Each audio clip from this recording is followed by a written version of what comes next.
Lorsque l'esprit impur est sorti d'un homme, il va dans les lieux arides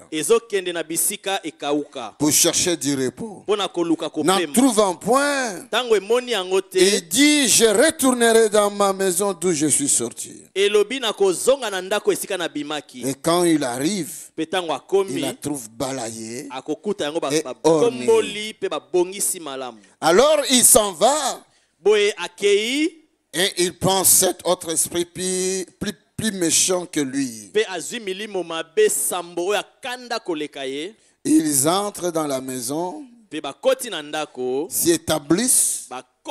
Et la dernière condition de cet homme est pire que la première. Tandis que Jésus parlait ainsi, une femme élevant la voix du milieu de la foule lui dit, heureux les saints qui t'a porté, heureuses les mamelles qui t'ont allaité. Et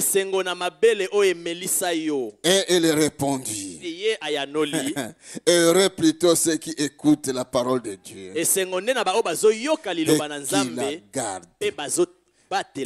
qui la gardent. Et qui la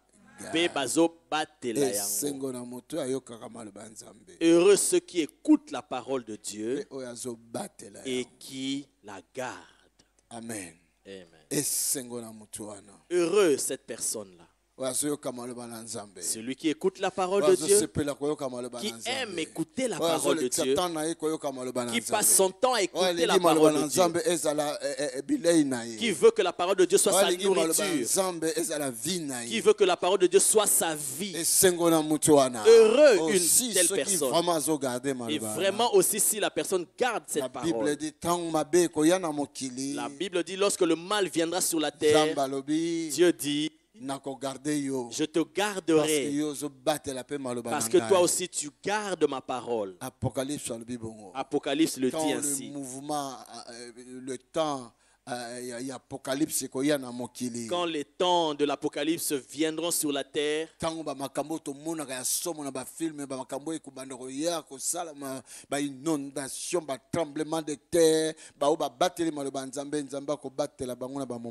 toutes ces catastrophes que nous voyons même dans les films, les inondations, tremblements de terre viendront, Dieu va les garder parce qu'ils auront aussi gardé la parole de Dieu. Amen. Amen. Écoute, Yoka.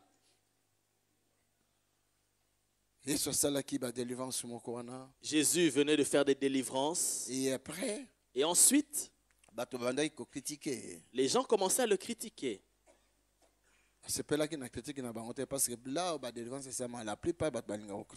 Il n'a pas apprécié leur critique parce que parfois là où il y a la délivrance, les gens aiment trop critiquer. Amen. Amen. Voilà pourquoi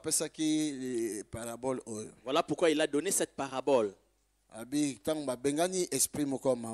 Il dit lorsqu'on chasse un mauvais esprit. Bon, toutefois, nous allons répondre quand la prière est à vendredi. Et toutefois, je réponds toujours à la prière de vendredi. Pourquoi ma souffrance est-elle continuelle? Pourquoi ma douleur continue-t-elle? Je vous ai dit de répondre en dimanche. C'était des questions, je vous avais dit que je répondrai le dimanche. David, comment? Jérémie le prophète avait pleuré. Pourquoi souffrance? Il s'est demandé pourquoi ma souffrance, pourquoi ma blessure n'est-elle pas guérie? Amen. Amen. Ce n'est pas la volonté de Dieu que souffrance continue. Ce n'est pas la volonté de Dieu que ta souffrance continue. C'est la volonté de ton ennemi.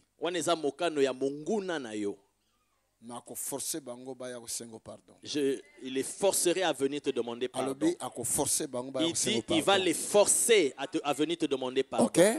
Mais écoute ceci.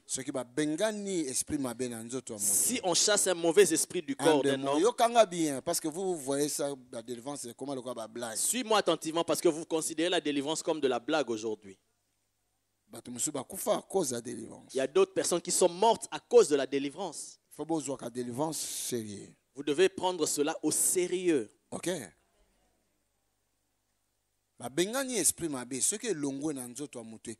Lorsqu'on chasse un mauvais esprit qui sort d'un homme et part,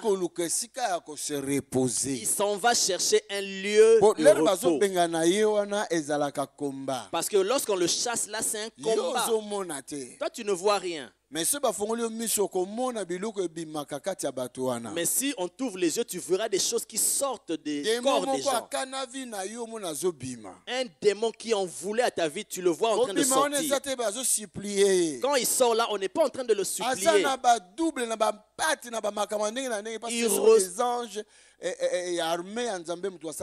Il reçoit différents coups parce que ce sont les anges de l'armée de Dieu qui font ce travail. Vous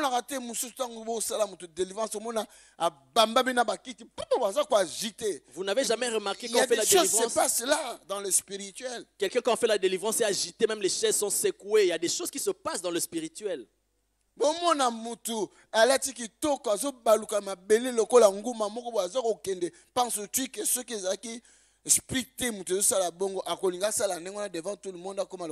Tu penses que quelqu'un qui est bien habillé va commencer à rouler par terre comme un boa, comme un serpent? Vous si ce n'était pas un esprit, il ne peut pas faire ça. Où on exerce la délivrance, vous deviez commencer à avoir crainte de l'Éternel à tout moment et comprendre que c'est du sérieux. Une grande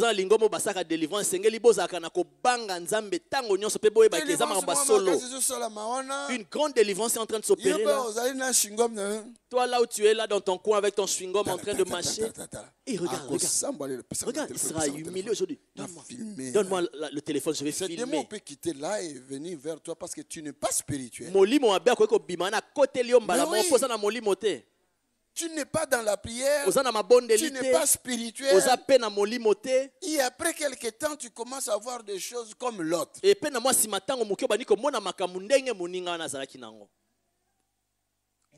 êtes dans une église où il y a la présence de Dieu pour la délivrance. Vous êtes dans une église où il y a la présence de Dieu pour la délivrance. Alors, ayez aussi cette sagesse, devenez sage. Lorsqu'on chasse un démon, Jésus dit, c'est pas moi qui dis ça, mais c'est Jésus.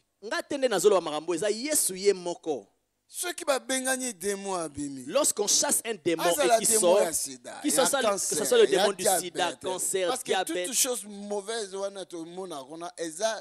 conduit par un esprit démoniaque. Parce que toutes choses mauvaises sont à l'origine, sont d'origine démoniaque. C'est un esprit mauvais. Est-ce que quelqu'un m'entend? Si ce démon-là sort, il s'en va chercher une place. Est-ce que vous m'entendez?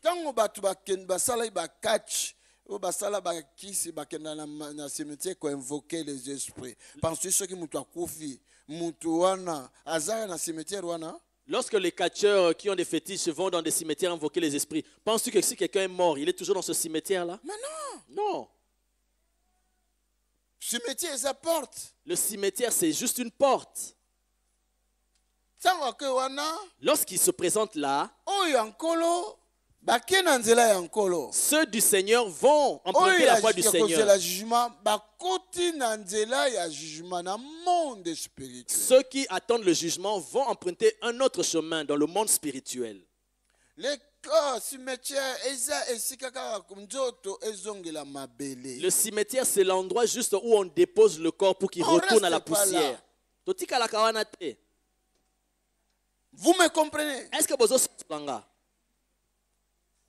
Mais pourquoi les gens parlent là-bas qu'on peut invoquer? Mais pourquoi les gens s'y rendent afin d'invoquer? Parce que des esprits mauvais. Parce que des esprits mauvais. Ceux qui sont à la place, ils cherchent à aller dans des lieux où ils sont calmes. Lorsqu'ils ne trouvent pas d'endroit, ils vont dans des lieux qui sont calmes. C'est là qu'ils vont se reposer. Ils prennent leur souffle. Et là, ils s'assoient sur un tombeau là, en train de respirer, de souffler. Il voit quelqu'un d'autre, un de ses amis qui vient là. Il lui demande, comment? ADV. Alléluia. Dieu est vivant. Mais ceux qui vont trouver place à reposer. Mais s'ils ne trouvent pas de lieu de repos, ce que je dis là, ce n'est pas mon imagination. C'est Jésus qui a dit ça. Mais c'est Jésus qui a dit ça. Nous sommes ses serviteurs. Nous devons comprendre, discerner, penser et le banzambe clair, Nous pouvons comprendre et discerner la pensée de la parole de Dieu et la révéler clairement. Là, ils sont en train de reprendre le souffle. Est-ce que vous m'entendez? Alléluia. Dieu est vivant. Alors, mon diminuant a fait quelque part, et par exemple, un croyant qui est mort quelque part, on va l'enterrer. Qui vient avec un cortège des intercesseurs et des gens qui louent le Seigneur. Est-ce qu'ils vont trouver encore le repos là? Direct, ils prennent fuite. Et maintenant, ils sont dispersés. Ils vont chercher un endroit pour aller se reposer. La Bible dit, l'un d'entre eux dit, je vais essayer de retourner. Tu sais que tu es une maison? De retourner dans la maison où j'étais. Est-ce que tu sais que tu es une maison? Vous ne savez pas que vous êtes le temple, donc la maison du Saint-Esprit. Est-ce que vous habitez que vous êtes temple? Donc l'Esprit de Dieu habite en vous. Vous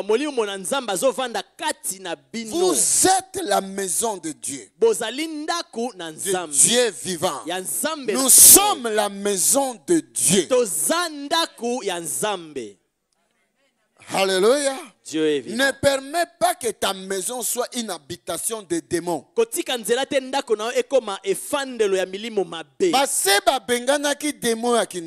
a déjà chassé ce démon-là d'impudicité, de l'ivrognerie, du mensonge, de la maladie.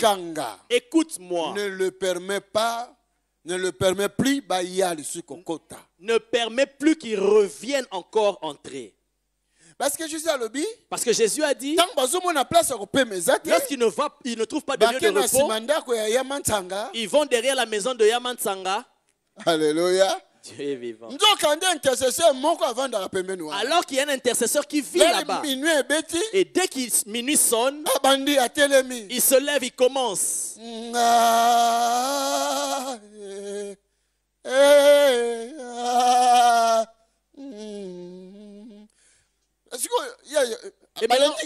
Et maintenant il entend, il dit, mais on me poursuit encore jusqu'ici. Il dit à son ami, là.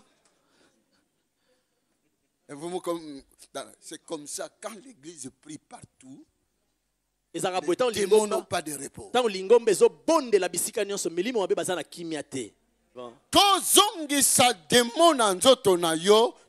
Ne permet plus au démon de revenir dans ton corps.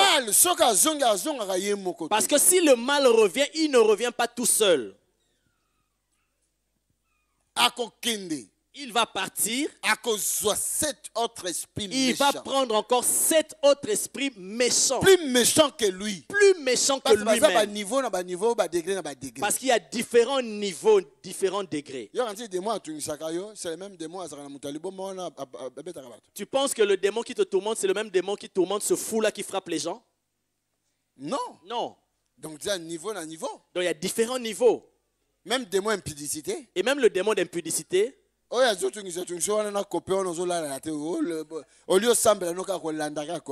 qui te dérange là avec ce copain-là, tu ne veux même pas prier, seulement suivre ce copain-là. Il y a prostitution. Il est différent du démon de prostitution qui envoie les gens à se prostituer là-bas. C'est degré par degré, n'est-ce pas? Le démon du mensonge. Parfois, quand tu vas demander l'asile là-bas, tu as fabriqué quelque chose. Mais toi tu penses. Même degré na démon ya lokuta oyo atamusaka mboka akosa bino mboka mobimba pe bino nyesu bokoti na nkotu na ye. Est-ce que c'est le même démon qui peut utiliser quelqu'un qui va tromper toute une nation là? Non. Vous comprenez? Alléluia. Donc niveau par niveau. Donc il y a différents niveaux. S'il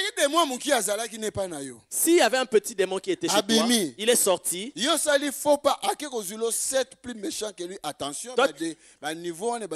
Toi tu fais un faux pas et il va chercher 7 autres esprits plus méchants que lui. Attention, les niveaux vont augmenter. Et ta vie, la Bible dit, sera pire qu'avant. Quelqu'un est là avec moi. Est-ce que quelqu'un est là?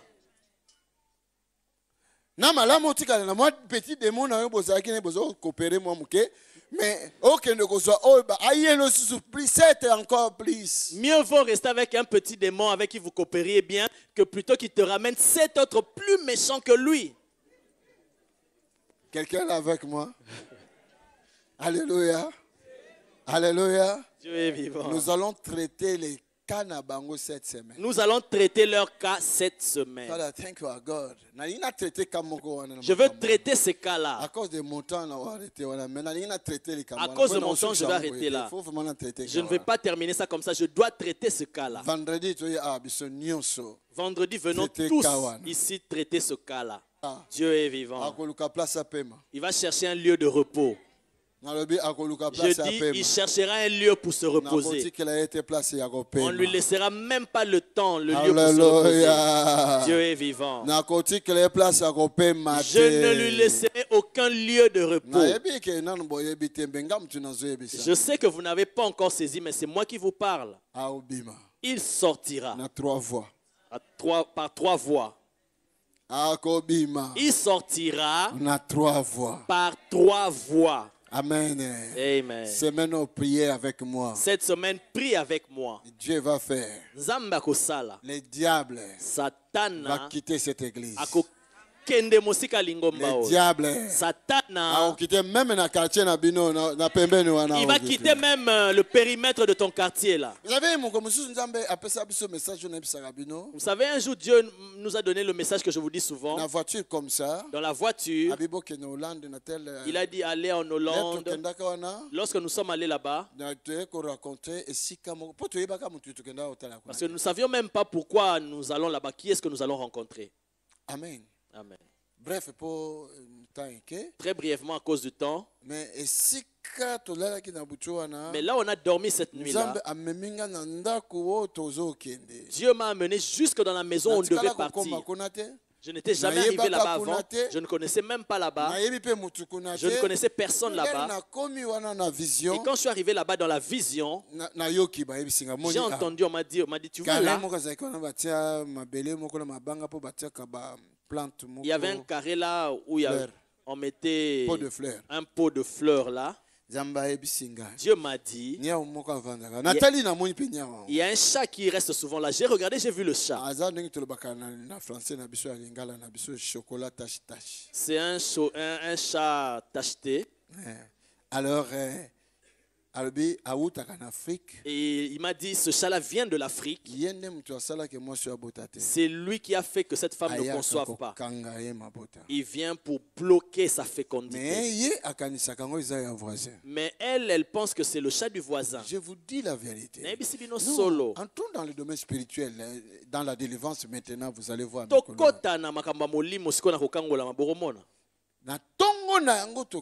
Et tôt le matin, nous sommes partis là-bas. Dès qu'on est arrivé, on m'a dit là, c'est là. Je regarde moi-même, mon cœur vraiment a vibré. Je dis, mais c'est ici. Là où j'ai eu la vision, où j'ai vu les choses.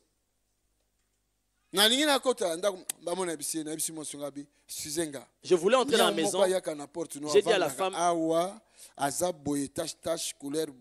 la femme, excuse-moi, il y a un chat qui vient souvent rester ici, il est de telle couleur. Et la femme a dit, oui, c'est le chat du voisin. Exactement comme j'avais reçu dans la révélation. Je lui ai dit, ce n'est pas le chat du voisin, non. Ce chat vient de l'Afrique. C'est lui qui a fait que tu cherches des enfants, tu n'arrives pas. Aujourd'hui, ton mariage se brise à cause de ce chat-là. La femme a commencé à pleurer là. Je lui ai dit, la première des choses que tu vas remarquer, tu ne reverras plus jamais ce chat-là. C'est là que tu comprendras que ce n'était pas le chat du voisin. Deuxièmement, nous sommes au mois d'août. L'année prochaine, au mois d'août, tu auras un fils. Parce que ta fécondité est débloquée. Si tu regardes sur YouTube, tu verras ce témoignage. Exactement. Au mois d'août, à la deuxième semaine, elle a enfanté un fils. Dieu est-il bon ou pas? J'ai dit cette semaine, je vais traiter ce cas-là. Ces petits sorciers-là qui pensent que c'est un oiseau. Non, il y a un oiseau qui vient juste là. Nous allons traiter cela. Que le Seigneur te bénisse. Je m'arrête, on acclamons le Seigneur. Je m'arrête là, acclamons pour le Seigneur. Acclame pour le Seigneur.